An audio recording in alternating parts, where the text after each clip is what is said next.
Hey, what's going on out there? I'm your host today, Jermaine Wright, and welcome to Building Blocks, where today we're going to be diving deep into a topic that affects us all in one way or another, and that topic is trauma. But what exactly is trauma? Well, trauma is not as always as clear cut as we may think. In essence, trauma can be described as our mind's way of trying to make sense of something that happened to us or even someone close to us. Often people are unaware of how trauma has silently shaped their lives because they may not associate their experiences with being traumatic in nature. So, in many cases, this happens because in our lives, we have a tendency to associate trauma, with extreme circumstances that result in classic post traumatic stress disorder, or PTSD. We think of traumatic events as being those moments like witnessing a death or surviving a near fatal accident or experiencing physical assault as being traumatic. But the truth is, trauma can manifest in various forms. Trauma isn't limited to life or death situations. It can stem from the death of a loved one, the end of a significant relationship, losing a job, or even from not having a space where you felt comfortable enough to be your authentic self. These experiences, although not as extreme, can still leave deep emotional scars.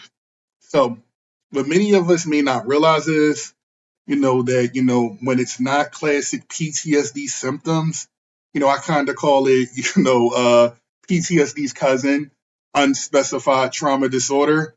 It's that trauma doesn't fit neatly into the classic PTSD box, but still affects us significantly. So how do we identify our traumas when we're not looking for classic PTSD symptoms? I think that the key is recognizing that trauma isn't just about the event itself, but about how it impacts our ability to function, thrive, and be the best versions of ourselves. One defining characteristic of trauma is that it often causes a disproportional emotional response to a regular situation. It interferes with your ability to regulate your emotions and process your genuine feelings. So it's quintessentially, when you're having a traumatic episode, it's your mind's way of trying to make sense. It's your mind's way of trying to process something that happened to you. So if nothing else, I want you all to just, try to remember that, if you or someone that you love, is being impacted and, and has been suffering from trauma, remember that you are not defined by your trauma. Your trauma is simply what you experience. It's your mind's way of trying to make sense of something that happened to you. So, hopefully today this fosters your ability to begin the journey to understanding and the journey from healing, and be kind and be patient with yourself one moment at a time, as you're on that journey to understanding and healing. And my hope for today's discussion is that you gain a better understanding of how trauma may be impacting your life or someone that you love. And hopefully it provides you with some insight into what are some good ways to deal with it, to start the process of healing and foster growth.